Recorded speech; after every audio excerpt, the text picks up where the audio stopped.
हरे कृष्णा। आज की वीडियो में आप सुनेंगे वैशाख मास महात्म्य के अध्याय 27 की कथा। सूत जी कहते हैं, मुनिवरों, सब पापों का नाश करने वाले महान पुण्यप्रद वेक्टांचल पर जो कृष्ण तीर्थ है उसका महात्म्य श्रवण करो।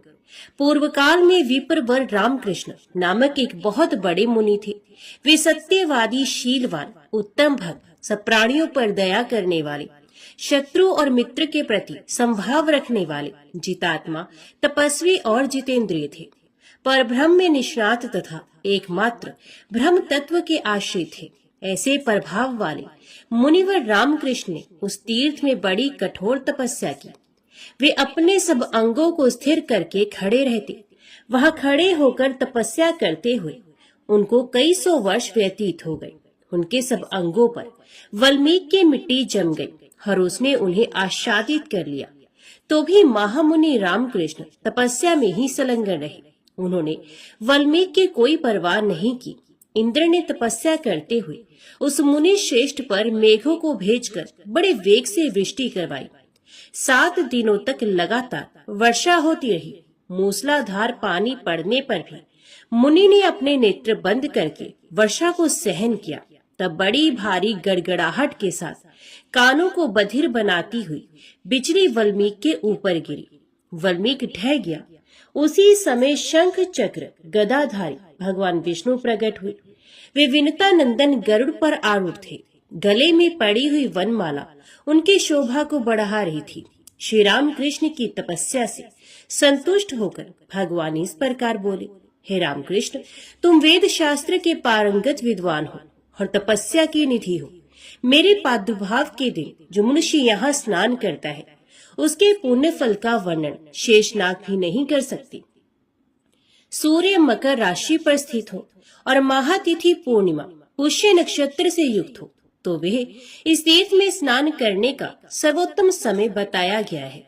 जो मनुष्य उस दिन कृष्ण तीर्थ में स्नान करता है वे सब पापों से मुक्त होकर समस्त कामनाओं को प्राप्त कर लेता है। आज से ये महातीर्थ तुम्हारे ही नाम से संसार में प्रसिद्ध होगा। ऐसा कहकर भगवान श्रीनिवास वहीं अंतर ध्यान हो गए। उस तीर्थ का ऐसा प्रभाव है कि वे बड़े बड़े पापों को शुद्ध करने वाला है, मनुष्यों की बुद्धि को शुद्ध करता है और उन्हें संपूर्ण ऐश्वर्य को देता है। ब्राह्मणों, इस प्रकार तुम लोगों से ये कृष्ण तीर्थ का महात्म्य बताया गया, जो इसके श्रोता और वक्ता दोनों को विष्णु लोक प्रदान करने वाला है। अब मैं भगवान वेंकटेश्वर के वैभव का वर्णन करूंगा, जिसे सुनकर मनुष्य सब पापों से मुक्त हो जाता है। जो मानव एक बार भगवान वेंकटेश्वर का दर्शन कर लेता है वे मोक्ष को प्राप्त करता है। सतयुग में जो पुण्य 10 वर्षों में प्राप्त किया जाता है वही त्रेता में 1 ही वर्ष में, द्वापर में 5 महीनों में और कलयुग में 1 ही दिन में सिद्ध हो जाता है। परंतु जो भगवान श्रीनिवास का दर्शन करते हैं उन्हें एक एक पल में वही पुण्य फल कोटि कोटि गुना होकर मिलता है। श्री भगवान वेंकटेश्वर में संपूर्ण तीर्थ, सब देवता, मुनि और पितृ विद्यमान है। भगवान वेंकटेश का सच्चिदानंद में विग्रह श्रेष्ठ शंख से पूजित है।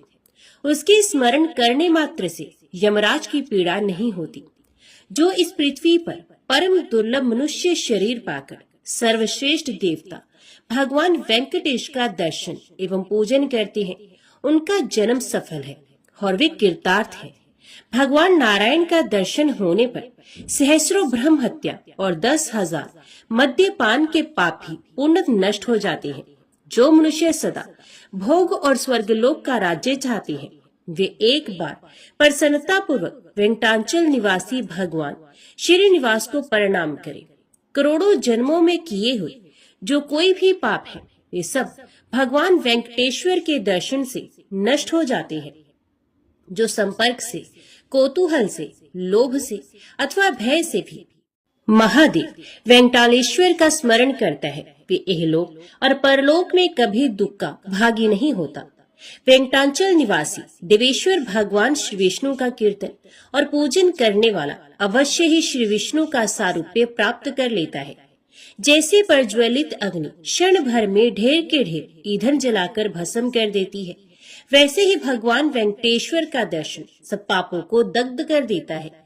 भगवान वेंकटेश्वर की भक्ति 8 प्रकार की मानी गई है।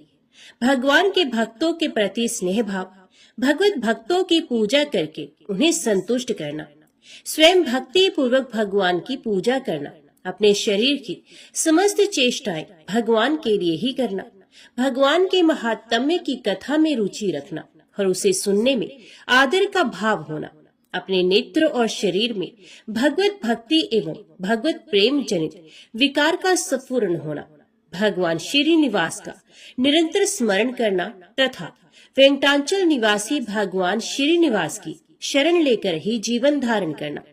ऐसी 8 प्रकार की भक्ति यदि किसी मलेश में भी हो तो वे निश्चय ही मोक्ष को प्राप्त कर लेता है। भगवान के अनन्य भक्ति तथा ब्रह्म ज्ञान से मोक्ष की प्राप्ति निश्चित है। सन्यासियों और नैष्ठिक ब्रह्मचारियों को वेदांत शास्त्र श्रवण जनित ज्ञान से जो मुक्ति प्राप्त होती है, वही सब लोगों को केवल भगवान वेंकटेश्वर के दर्शन से अविलंब मिल जाती है। वेंकटगिरी के स्वामी भगवान श्रीनिवास का दर्शन कर लेने पर सब लोग महापुरुष की श्रेणी में चले आते हैं। उनमें से कोई एक दूसरे से कम या अधिक नहीं रह जाता। सब पातकों का नाश करने वाले परम पवित्र वेंकटाचल पर जाकर जो सर्वश्रेष्ठ देव भगवान श्रीनिवास का भक्ति पूर्वक दर्शन करता है, उसकी समानता इस भूतल पर चारों वेदों का विद्वान भी नहीं कर सकता। संपूर्ण वेद भगवान श्रीनिवास का ही प्रतिपादन करती हैं। सब यज्ञ श्रीनिवास का ही आराधना के साधन है तथा सब लोग भगवान श्रीनिवास के ही आश्रित हैं। अन्य सब का आश्रय छोड़कर भगवान श्रीनिवास की ही शरण लेनी चाहिए। वेंकटाचल निवासी भगवान श्री हरि का 2 घड़ी चिंतन करने वाला मनुष्य भी अपनी 21 पीढ़ियों का उद्धार करके विष्णु लोक में सम्मानित होता है। इस प्रकार ये वेंकटेश्वर का महात्म्य बताया गया। जो मनुष्य प्रतिदिन भक्ति पूर्वक इसको सुनता अथवा पढ़ता है, वे भगवान वेंकटनाथ की सेवा का फल पाता है। वेंकटाचल पर चढ़ने के पूर्व उस पुण्य वर्धक पर्वत की इस प्रकार प्रार्थना करनी चाहिए। हे सर्वनाचल, हे महापुण्य में सर्वदेव सेवित गिरिश्रेष्ठ ब्रह्मा आदि देवता भी जिनकी श्रद्धा पूर्वक सेवा करते हैं, उन्हीं आपके ऊपर मैं अपने दोनों पैरों से चलूंगा। मुझ पाप चेता पुरुष के इस पाप को आज आप कृपा पूर्वक क्षमा कर दें। आपके शिखर पर निवास करने वाले भगवान लक्ष्मीपति का आप मुझे दर्शन कराइए। इस प्रकार पर्वत श्रेष्ठ वेंकटाचल की प्रार्थना करके मनुष्य उस पर धीरे धीरे चले। ऊपर पहुंचकर सब पापों का नाश करने वाले परम पुण्य में स्वामी पुष्करणी तीर्थ में नियम पूर्वक स्नान करे। तत्पश्चात पितरों का पिंडदान करे। ऐसा करने से स्वर्गवासी पितर मोक्ष को प्राप्त होते हैं और नरकवासी पितर स्वर्ग में चले जाते हैं। तदंतर उस पर्वत के ऊपर जो सब तीर्थों में श्रेष्ठ और पवित्र पाप विनाशन नामक तीर्थ है, जिसके स्मरण मात्र से मनुष्य फिर गर्भ में नहीं आता, उसके पास जाकर उसमें स्नान करना चाहिए। विश्वामी तीर्थ से उत्तर दिशा में है। वहां स्नान करने से मनुष्य वैकुंठ धाम में जाते हैं। पूर्व काल में भद्रमती नामक एक श्रेष्ठ ब्राह्मण थे, जो वेद वेदांगों के पारंगत पंडित थे, परंतु वे बड़े दरिद्र थे। उनके पास जीविका का कोई साधन नहीं था। उन बुद्धिमान ब्राह्मण ने संपूर्ण शास्त्र, पुराण और धर्म शास्त्रों का श्रवण किया था। उनके 6 स्त्रियां थीं, कृता, सिंधु, यशोवती, कामिनी, मालिनी और शोभा। ये उनके नाम थे। उनके गर्भ से ब्राह्मण ने 200 पुत्र उत्पन्न किए थे। वे सभी पुत्र आदि भूख से पीड़ित हो रहे थे। अपने प्यारे पुत्रों और प्रियतमा पत्नियों को क्षुधा से व्याकुल देखकर दरिद्र भद्रमती विलाप करने लगा। हाय, भाग्यहीन जन्म को धिक्कार है। धन और कीर्ति से रहित जीवन को धिक्कार है। उस जन्म को भी धिक्कार है जिसमें धन अभाव के कारण अतिथियों का सत्कार ना हो पाता हो। ज्ञान और सदाचार से शून्य जीवन को भी धिक्कार है और बहुत संतानों वाले मनुष्य के धनहीन जन्म को भी धिक्कार है। ब्राह्मण पुत्र, पौत्र, भाई, बंधु और शिष्य आदि सभी मनुष्य धनहीन पुरुष को त्याग देते हैं। जो धनवान है वे निर्दयी हो या दयावान, गुणहीन हो या गुणवान, मूर्ख हो या पंडित तथा सब धर्मों से युक्त हो या धर्महीन, यदि वे ऐश्वर्य के गुण से युक्त है तो पूजने के ही योग्य होता है। अहो, दरिद्रता बड़ा भारी दुख है, उसमें भी आशा तो अत्यंत दुखदायिनी होती है। आशा के वशीभूत हुए मनुष्य क्षण क्षण में दुख भोगते हैं। जो आशा के दास हैं, वे समस्त संसार के दास हैं, और जिन्होंने आशा को अपनी दासी बना लिया है, उनके लिए ये संपूर्ण जगत दास के तुल्य है। अहो, दरिद्रता महान दुख है, महान दुख है, महान दुख है। उसमें भी पुत्र और स्त्रियों का अधिक होना तो और भी दुखदायी है। ऐसा उद्गार प्रकट करके सब शास्त्रों के अर्थ ज्ञान में पारंगत विद्वान भद्रमती मन ही मन ऐसे धर्म का विचार करने लगे जो अत्यंत ऐश्वर्य प्रदान करने वाला हो। उस समय उनकी स्त्रियों में जो कामिनी नाम वाली पतिव्रता पत्नी थी, उसने अपने पतिदेव से कहा, भगवान मेरे प्राणनाथ, मेरी एक बात सुनिए। ऋषि मुनियों से सेवित स्वर्ण मुखरी नदी के तट पर देवताओं के निवास करने योग्य परम पवित्र वेंकट पर्वत है। उसके शिखर पर सब पापों का नाश करने वाला पावन तीर्थ है। महामती, आप पत्नी और पुत्रों के साथ वहां चलकर पाप नाशन तीर्थ में स्नान कीजिए। मैंने बचपन में अपने पिता के समय नारद जी के मुख से उस तीर्थ का महात्म्य इस प्रकार सुना था कि सब पापों का नाश करने वाले परम पवित्र वेंकटाचल पर पाप नाशन नामक एक महान तीर्थ है, जो समस्त दुखों का निवारण तथा सब प्रकार की संपदाओं का दान करने वाला है। उसमें संकल्प पूर्वक स्नान करके अधिक ऐश्वर्य प्रदान करने वाले धर्म का मन ही मन चिंतन करना चाहिए। सब दानों में उत्तम भूमि दान है। वे परलोक में उत्तम फल की प्राप्ति कराने वाला तथा समस्त मनोवांछित कामनाओं को देने वाला है। भूमिदान देकर मनुष्य अपनी सभी अभिष्ट वस्तुओं को प्राप्त कर लेता है। नारद जी की ये बात सुनकर मेरे पिता बहुत प्रसन्न हुए।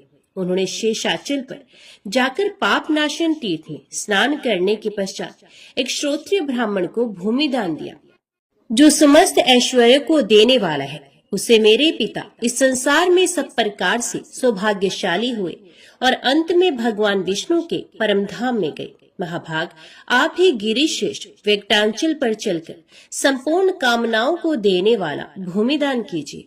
अग्निहोत्री श्रोत्रिय ब्राह्मण को थोड़ी सी भी भूमि का दान करके मनुष्य पूर्ण आवर्ती रहे ब्रह्मलोक को प्राप्त होता है। वेंकटाचल पर्वत पर किया हुआ भूमिदान सब पापों का नाश करने वाला है। जो ईख, गेहूं, धान और सुपारी आदि वृक्षों से पृथ्वी का दान करता है, वे साक्षात विष्णु के समान है। जीविकाहीन, कुटुंबी एवं दरिद्र ब्राह्मण को थोड़ी भी भूमि देकर मनुष्य भगवान विष्णु के सायुज्य को प्राप्त कर लेता है। अपनी पत्नी की बात सुनकर और शेषाचल निवासी भगवान विष्णु का ध्यान करके भद्रमती ब्राह्मण बहुत संतुष्ट हुए। उन्होंने अपनी बुद्धि से परम उत्तम क्रीड़ाचल पर्वत पर जाने का निश्चय किया। ये पूर्ण धर्मपरायण थे। अपनी स्त्री के साथ सुशाली नाम वाली नगरी में गए और सब ऐश्वर्यों से संपन्न विप्रवर सुघोष से उन्होंने 5 हाथ भूमि मांगी। सुघोष भी बड़े धर्मात्मा थे। उन्होंने प्रसन्न चित्त वाले इन कुटुंबी ब्राह्मण को देखकर इनका विधि पूर्वक पूजन किया और इस प्रकार कहा, भद्रमती, मैं कृतार्थ हो गया, आज मेरा जन्म सफल हो गया। यो कहकर सुघोष ने, पृथ्वी भगवान विष्णु की प्रिया है। पवित्र पृथ्वी भगवान विष्णु द्वारा सुरक्षित है। पृथ्वी के दान से भगवान जनार्दन मुझ पर प्रसन्न हो। इस मंत्र के उच्चारण पूर्वक विष्णु बुद्धि से भद्रमती की पूजा करके 5 हाथ पृथ्वी उन्हें दे दी। उस भूमि दान के पुण्य से सुघोष भगवान विष्णु के धाम को प्राप्त हुआ, जहाँ जाकर कोई भी शोक नहीं करता। तदंतर भद्रमती अपने पुत्रों और स्त्रियों के साथ देव दानव वंदित वेंकटाचल पर गए। वहां स्वामी पुष्करणी के परम पवित्र निर्मल जल में उन्होंने स्त्रियों और पुत्रों के साथ संकल्प पूर्वक स्नान किया। तत्पश्चात उसके पश्चिम तट पर पृथ्वी को धारण करने वाले भगवान श्वेत वराह को नमस्कार करके वे भगवान श्रीनिवास के मंदिर में गए। वहाँ ब्रह्मा आदि देवताओं से सेवित कृपा निधान श्रीनिवास का अपने पुत्र आदि के साथ दर्शन किया और भगवान को प्रणाम करके पत्नी और पुत्र सह पाप नाशन तीर्थ में आए। फिर वहाँ विधि पूर्वक स्नान करके धर्म आदि शुभ कर्मों का अनुष्ठान किया और किसी श्रोत्रिय विष्णु भक्त पुरुष को विष्णु बुद्धि से मोक्षदायक भूमिदान दिया।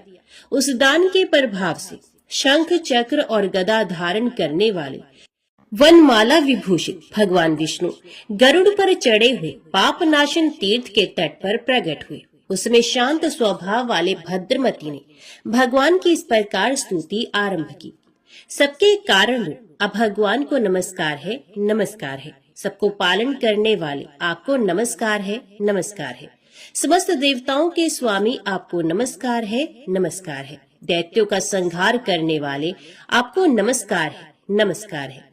जो भक्त जनों के प्रियतम, पापों के नाशक तथा दुष्टों के संहारक है, उन जगदीश्वर को बारंबार नमस्कार है। जिन्होंने किसी विशेष हेतु से वामन रूप धारण किया, जो नार स्वरूप जल में निवास करने के कारण नारायण कहलाते हैं, जिनके विक्रम की कोई सीमा नहीं है, तथा जो शंख चक्र खड़ग और गदा धारण करते हैं, उन भगवान पुरुषोत्तम को बारंबार नमस्कार है। क्षीर सिंधु में निवास करने वाले भगवान को नमस्कार है। अविनाशी लक्ष्मीपति को नमस्कार है, जिनके अनंत तेज की सूर्य आदि से भी तुलना नहीं हो सकती, उन भगवान को नमस्कार है। तथा जो पुण्य कर्म परायण पुरुषों को स्वत प्राप्त होते हैं, उन कृपालु श्री हरि को बारंबार नमस्कार है। सूर्य और चंद्रमा जिनके नेत्र हैं, जो संपूर्ण यज्ञों का फल देने वाले हैं, यज्ञांगों से जिनकी शोभा होती है, तथा जो साधु पुरुषों के परम प्रिय हैं, उन भगवान श्रीनिवास को बारंबार नमस्कार है। जो कारणों के भी कारण शब्दादि विषयों से रह अभिष्ट सुख देने वाले तथा भक्तों के हृदय में रमण करने वाले हैं, उन भक्त वत्सल भगवान को नमस्कार है। अद्भुत कारण रूप आपको नमस्कार है, नमस्कार है। मंद्राचल पर्वत पर धारण करने वाले कश्यप रूपधारी आपको नमस्कार है। यज्ञ वराह रूप में प्रकट होने वाले आपको नमस्कार है। हिरणाक्ष को विदीर्ण करने वाले आपको नमस्कार है। वामन रूपधारी आपको नमस्कार है। क्षत्रिय कुल का अंत करने वाले परशुराम रूप में आपको नमस्कार है। रावण का मर्दन करने वाले श्री राम रूपधारी आपको नमस्कार है। तथा नंद नंदन श्री कृष्ण के बड़े भाई बलराम रूप में आपको नमस्कार है। कमलाकांत आपको नमस्कार है। सबको सुख देने वाले आपको नमस्कार है। भगवान आप शरणागतों की पीड़ा का नाश करने वाले हैं, आपको बारंबार नमस्कार है। ब्राह्मण भद्रमती की इस प्रकार स्तुति करने पर भक्तवत्सल दयानिधान भगवान श्रीनिवास ने वात्सल्य पूर्वक कहा, तात तुम्हारा कल्याण हो। तुम्हारे इस महास्त्रोत्र से मैं संतुष्ट हूँ। ब्राह्मण तुम्हें संसार में पुत्र पौत्र आदि के साथ सब भोगों से संपन्न होकर सुख भोगने के पश्चात अंत में मोक्ष को प्राप्त करोगे। ऐसा कहकर भगवान विष्णु वहीं अंतर ध्यान हो गए। ब्राह्मणों, इस प्रकार मैंने पाप नाशन तीर्थ की महिमा और उसके तट पर भूमिदान की महत्ता का भी वर्णन किया। तपोधन रामानुज नाम से प्रसिद्ध एक जितेंद्रिय विष्णु भक्त ब्राह्मण थे। धर्मात्मा रामानुज ने वानप्रस्थ आश्रम में स्थित होकर आकाश गंगा तीर्थ के समीप तपस्या की। गर्मी में भगवान विष्णु का ध्यान करते हुए वे पंच अग्नि के मध्य में स्थित रहते थे। वर्षा में खुले आकाश के नीचे बैठकर मुख से अष्टाक्षर ओम नमो नारायण मंत्र का जप और हृदय में भगवान जनार्दन का ध्यान करते थे तथा जाड़े में जल के भीतर निवास करते थे। वे समस्त प्राणियों के हितैषी, जितेंद्रिय तथा सब प्रकार के द्वंद्वों से दूर रहने वाले थे। उन्होंने कितने ही वर्षों तक सूखे पत्ते खाकर निर्वाह किया, कुछ काल तक जल का ही आहार किया और कुछ वर्षों तक वे केवल वायु पीकर रहे। तदंतर उनकी तपस्या से संतुष्ट होकर भक्तवत्सल भगवान विष्णु ने उन्हें प्रत्यक्ष दर्शन दिया। भगवान के हाथों में शंख चक्र और गदा आदि शोभा पा रहे थे। उनके नेत्र विकसित कमल के दलों की भांति सुंदर थे। श्रेयंगों की दिव्य प्रभा कोटि कोटि सूर्य के समान थी। वे विनता नंदन गरुड़ पर आरूढ़ हो शत्रु और चमर से सुशोभित थे। हार भुजवन मुकुट और कड़े आदि आभूषण उनके अंगों की शोभा को बढ़ा रहे थे। विश्वक्सेन और सुनंद आदि पार्षद भगवान को सब ओर से घेर कर खड़े थे। वीणा वेणु और मृदंग आदि बाजे बजाने वाले नारद आदि के द्वारा उनकी महिमा का गान कर रहे थे। भगवान का ऐश्वर्य परम उत्तम रूप से प्रकट हो रहा था। वे पीताम्बर से शोभायमान थे। उनके वर्ग स्थल में लक्ष्मी का निवास था। शाम मेघ के समान उनकी कांति थी। दोनों पार्श्व भाग में खड़े हुए सनक आदि महायोगी भगवान की सेवा में लगे थे। अपनी मंद मंद मुस्कान से तीनों लोगों को मोहते और अंगों की दिव्य प्रभा से दसों दिशाओं को सम्मानित एवं प्रकाशित करते हुए भक्त सुलभ दया निधान भगवान वेंकटेश्वर महामुनि रामानुज के समीप उपस्थित हुए। उन्होंने अपनी चारों बाहों से मुनि को पकड़कर हृदय से लगा लिया और प्रेम पूर्वक कहा, महामुनि, कोई वर मांगो, मैं तुम्हारी तपस्या से बहुत प्रसन्न हूँ। तुमने जो नमस्कार किया है उससे मेरा प्रेम और बढ़ गया है। मैं तुम्हें वर देने के लिए आया हूँ। रामानुज बोले, नारायण, रमानाथ, श्रीनिवास, जगन्नाथ, जनार्दन, जगधाम, गोविंद, नरकांतक, वेंकटाचल शिरोमणि, मैं आपके दर्शन से ही कृतार्थ हो गया। धर्मनिष्ठ पुरुष आपको नमस्कार करते हैं, क्योंकि आप धर्म के रक्षक हैं, जिन्हें महादेव जी और ब्रह्मा जी भी नहीं जानते। तीनों वेदों को भी जिनका ज्ञान नहीं हो पाता, उन्हीं परमात्मा को आज मैं जान पाया हूँ। इससे अधिक और कौन सा वरदान हो सकता है, जिन्हें योगी नहीं देख पाते, केवल कर्मकांडी लोग जिनकी झांकी नहीं कर पाते, उन्हें आप परमात्मा का आज मुझे प्रत्यक्ष दर्शन हो रहा है। इससे बढ़कर और क्या हो सकता है। संपूर्ण जगत के स्वामी वेंकटेश्वर, मैं इतने से ही कृतार्थ हूँ, जिनके नाम का स्मरण करने मात्र से बड़े बड़े पापी मनुष्य भी मुक्ति को प्राप्त हो जाते हैं। उन्हीं भगवान जनार्दन का आज मैं प्रत्यक्ष दर्शन करता हूँ। प्रभु, आपके युगल चरणार विंदों में मेरी अविचल भक्ति बनी रहे। श्री भगवान ने कहा, महामते रामानुज, मुझ में तुम्हारी दृढ़ भक्ति हो। ब्राह्मण, मेरी कही हुई दूसरी बात भी सुनो। जब सूर्य मेष राशि पर जाते हैं, उस समय चित्रा नक्षत्र से युक्त पूर्णिमा होने पर जो लोग आकाश गंगा में स्नान करते हैं, वे पुनरावर्ती रह परम धाम को प्राप्त होते हैं। रामानुज, तुम आकाश गंगा के समीप ही निवास करो। प्रारब्ध कर्म के अनुसार प्राप्त हुए शरीर का अंत होने पर तुम्हें मेरे स्वरूप की प्राप्ति होगी। इस विषय में बहुत कहने की क्या आवश्यकता है। आकाश गंगा के शुभ जल में जो कोई भी स्नान करते हैं, वे सभी उत्तम भगवत भक्त हो जाते हैं। रामानुज ने पूछा, भगवत भक्तों के लक्षण क्या है, किस कर्म से उनकी पहचान होती है? मैं इस विषय को सुनना चाहता हूँ।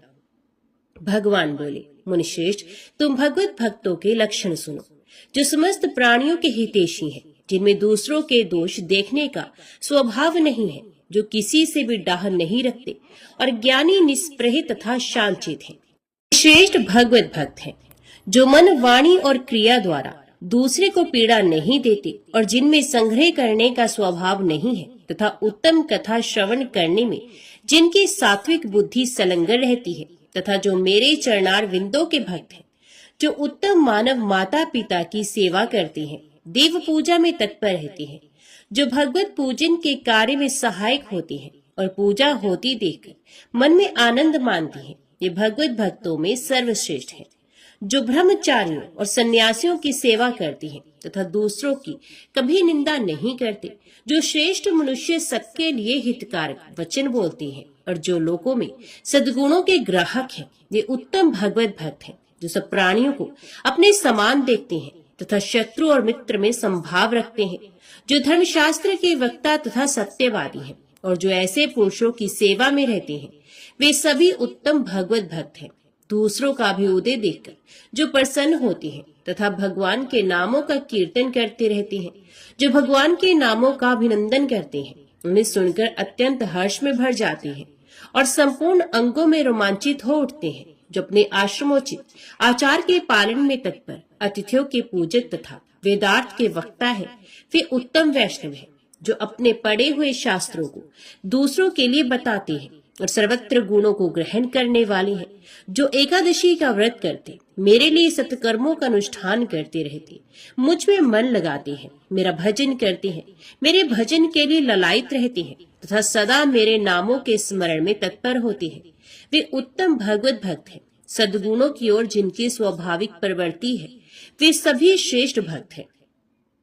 ऋषियों ने पूछा, भगवत, दान किसको देना चाहिए? दान का समय कौन सा है?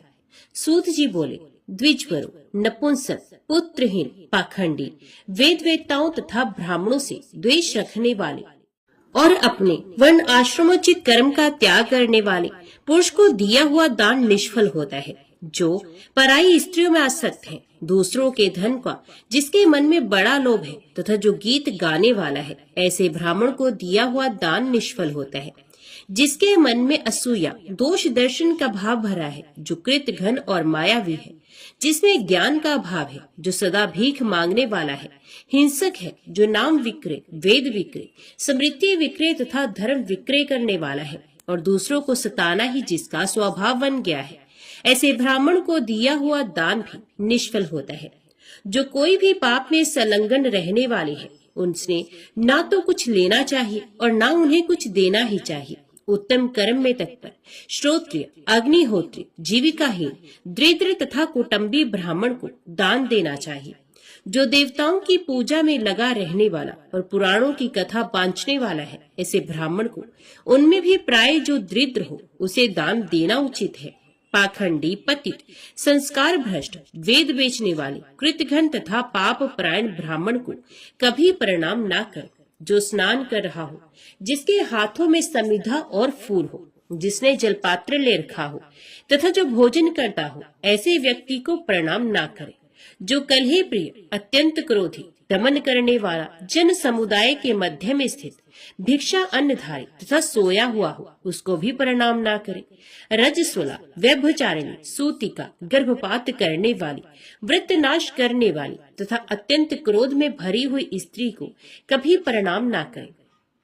जो श्राद्ध के नियम में नियुक्त हो, देवताओं की पूजा कर रहा हो अथवा यज्ञ एवं तर्पण कर रहा हो, ऐसे पुरुष को भी प्रणाम ना करे। यदि श्राद्ध के लिए कोई सुपात्र ब्राह्मण ना मिले तो केवल सूत काट कर जीविका चलाने वाले सदाचारी एवं पुत्रवान ब्राह्मण को श्राद्ध के लिए निमंत्रित करे। यदि वे भी ना मिले तो पुत्र को या छोटे भाई को अथवा अपने को ही श्राद्ध में नियुक्त करे।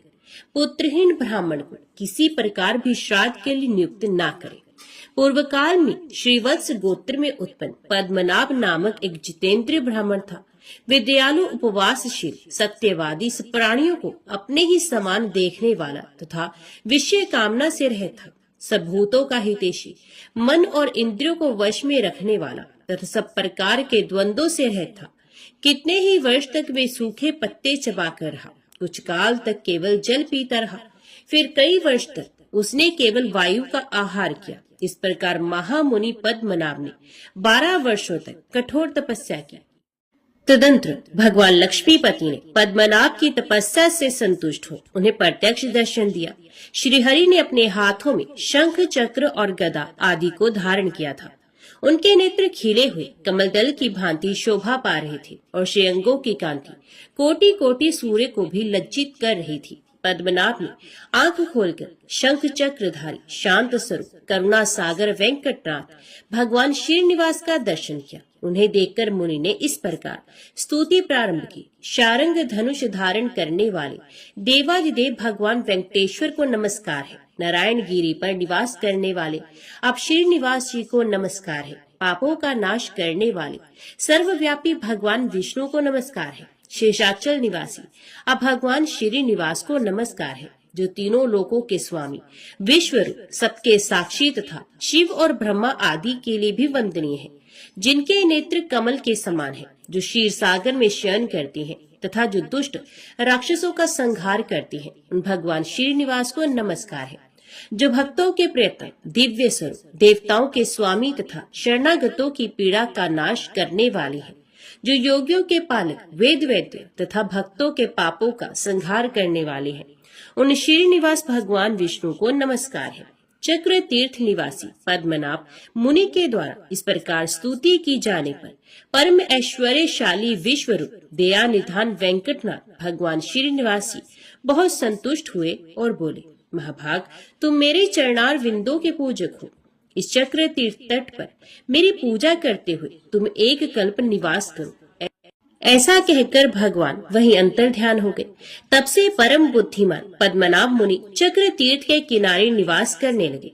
कुछ काल के पश्चात वहां एक भयंकर राक्षस आया। वे क्रूर क्षुधा से पीड़ित होकर नारायण परायण पद्मनाभ मुनि को अपना ग्रास बनाना चाहता था। उसने बड़े वेग से ब्राह्मण को पकड़ लिया।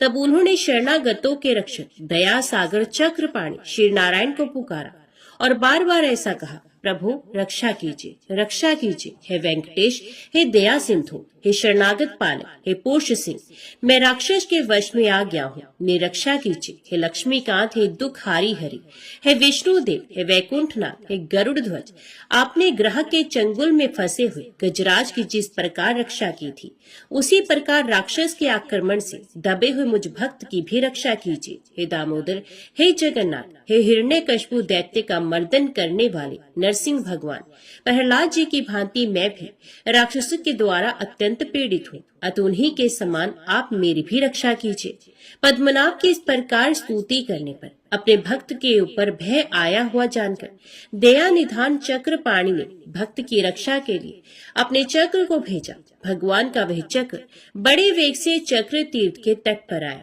वे अनंत सूर्य के समान तेजस्वी तथा अनंत अग्नि के समान ज्वालामालाओं से प्रज्वलित था। उसे बड़े जोर की गड़गड़ाहट हो रही थी।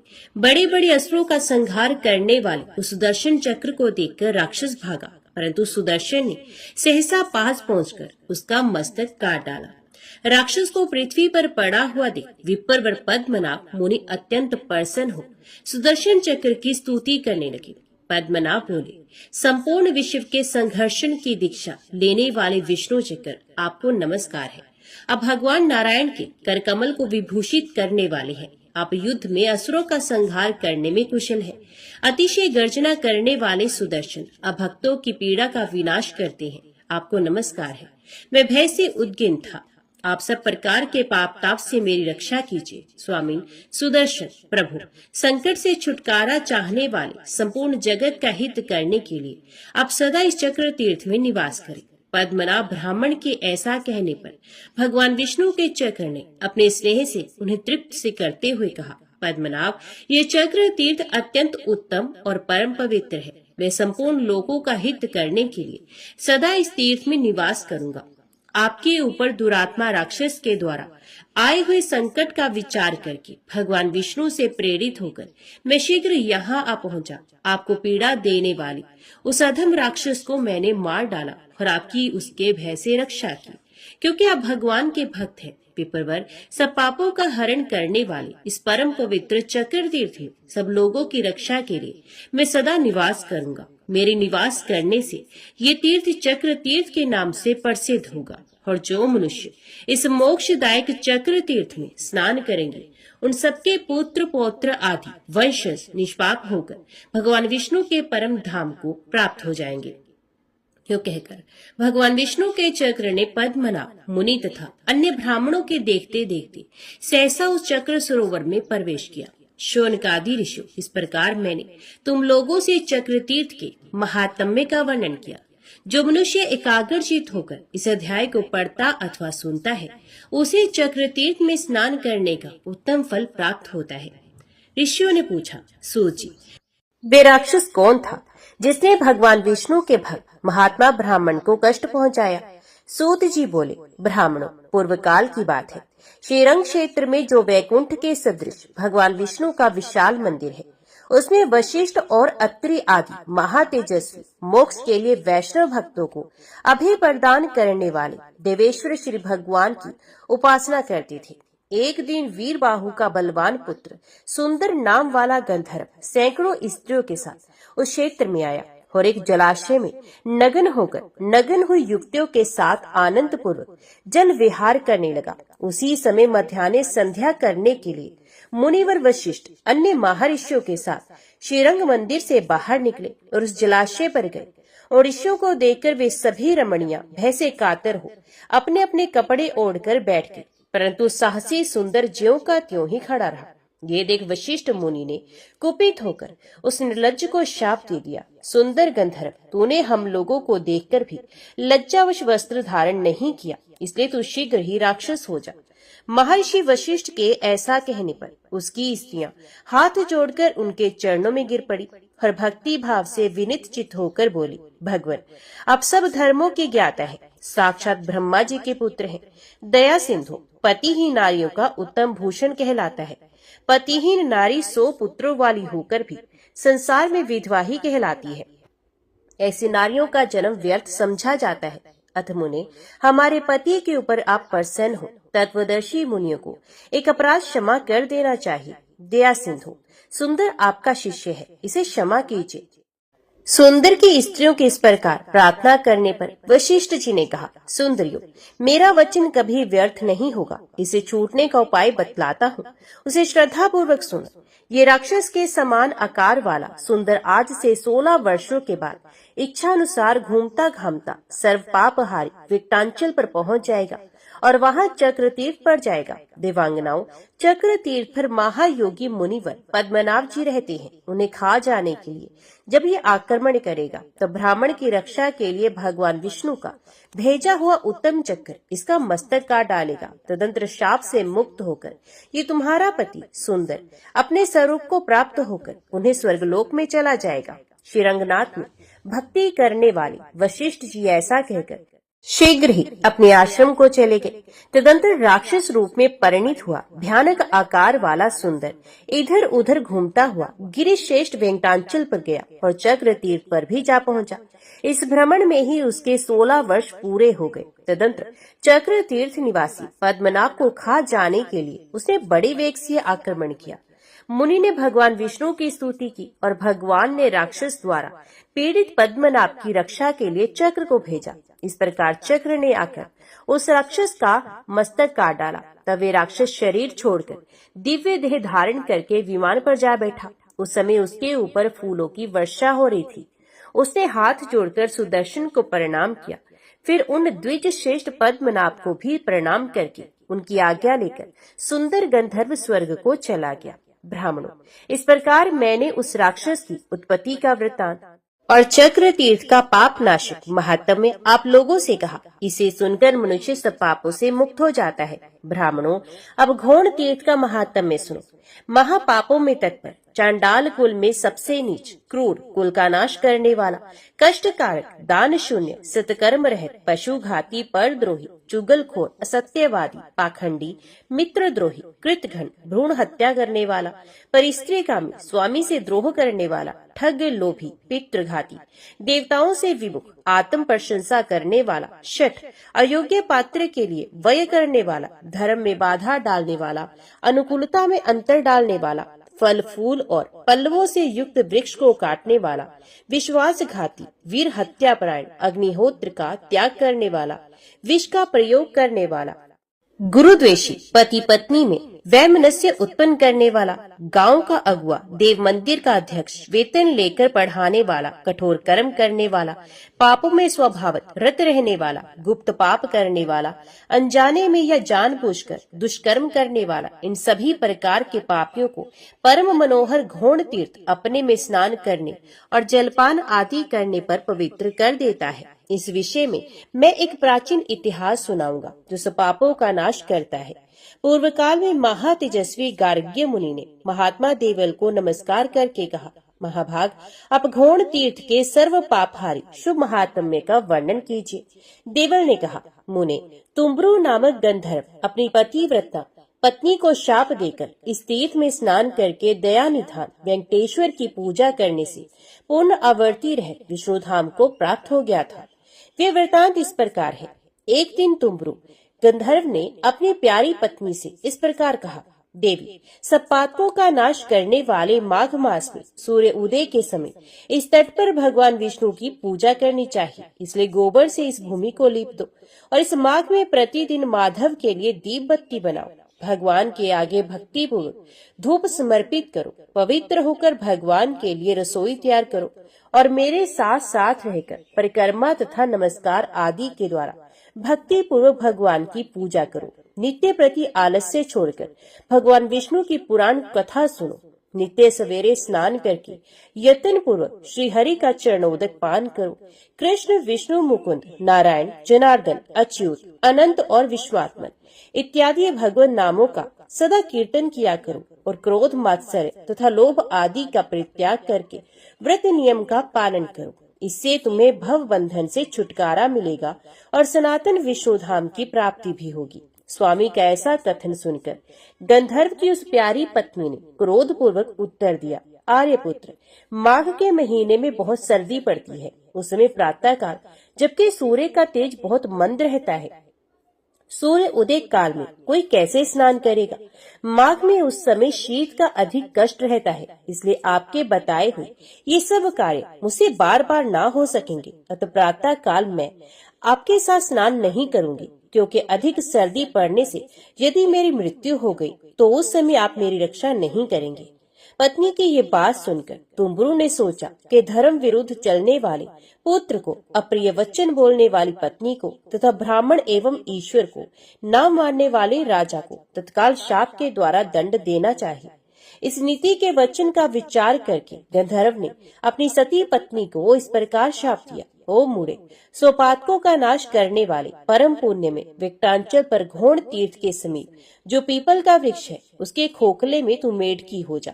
पतिदेव की ये बात सुनकर वे गंधर्व वल्लभा उनके चरणों में गिर पड़ी और प्रार्थना करने लगी। तब तुम्बुरु ने उसे शाप से मुक्त होने की ये अवधि बताई कि अपने इंद्रियों पर विजय पाने वाले परम तपस्वी महाभाग अगस्त्य मुनि जब महातिथि पूर्णिमा को परम उत्तम घोण तीर्थ में जाकर स्नान करेंगे और उसी पीपल वृक्ष के समीप बैठकर शिष्यों को घोण तीर्थ का महात्म्य बताएंगे, उस समय पीपल के खोखले में ही एकाग्रचित होकर जब तुम मोक्षदायक घोण तीर्थ का महात्म्य सुनोगी, तब समस्त पापों का नाश करके मेरे साथ आ मिलोगी। गंधर्व के ऐसा कहने पर उसके धर्म पत्नी चुप हो गई। स्वामी के शाप से उसने मेढक के शरीर में प्रवेश किया और धीरे धीरे शेषाचल के शिखर पर घोण तीर्थ के दक्षिण उस पीपल वृक्ष के खोखले में जाकर रहने लगी। तदंतर किसी समय अगस्त्य जी मनोहर वेक्टांचल पर गए। वहां उन्होंने नियम पूर्वक स्वामी तीर्थ में स्नान करके वराह स्वामी को नमस्कार किया। तत्पश्चात उस तीर्थ के दक्षिण वेंकटेश जी के मंदिर में जाकर वेदों के द्वारा जानने योग्य विशाल नेत्र वाले सनातन देव देव दया निधान श्रीनिवास जी को मस्तक झुकाया। उसके बाद वे घोण तीर्थ में गए और वहां शिष्यों के साथ उस श्रेष्ठ तीर्थ में स्नान करके उसी पीपल वृक्ष की छाया में जाकर बैठ गए। उस समय उन्होंने शिष्यों से भक्ति पूर्वक घोण तीर्थ का पवित्र महात्म्य वर्णन किया, जो ब्रह्म हत्या का नाश करने वाला तथा संपूर्ण मंगलों और समस्त संपदाओं को देने वाला है।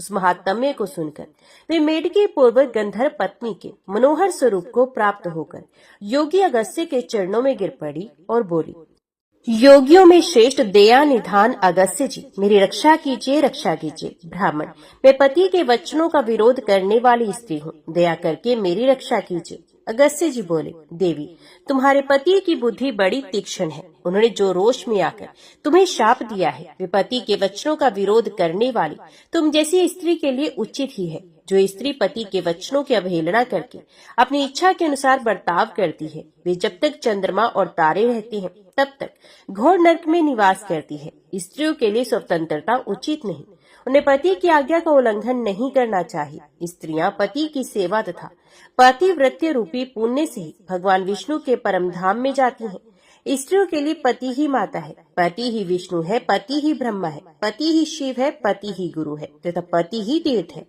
ऐसा विद्वान पुरुष मानते हैं। पति की बात टालकर जो स्त्री दूसरे पुण्यों में सदा लगी रहती है, वे भी शुद्ध नहीं होती।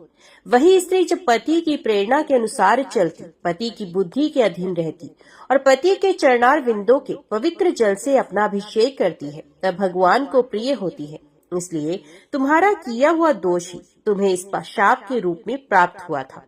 उसे यहाँ भोगकर घोण तीर्थ का महात्म्य सुनते सुनते तुम्हारी शाप से मुक्ति हो गई और पहले के समान तुम्हें सुंदर अंगों वाला नारी रूप पुनः प्राप्त हुआ। इसलिए विद्वान पुरुष घोण तीर्थ को परम पवित्र मानते हैं। जो मनुष्य सब पापों का नाश करने वाले इस इतिहास का श्रवण करता है, वे वाजपेयी यज्ञ का फल पाता है और उसे सनातन विष्णु लोक की प्राप्ति होती है। ओम नमो भगवते वासुदेवाय नमः। जय श्री राधे कृष्ण।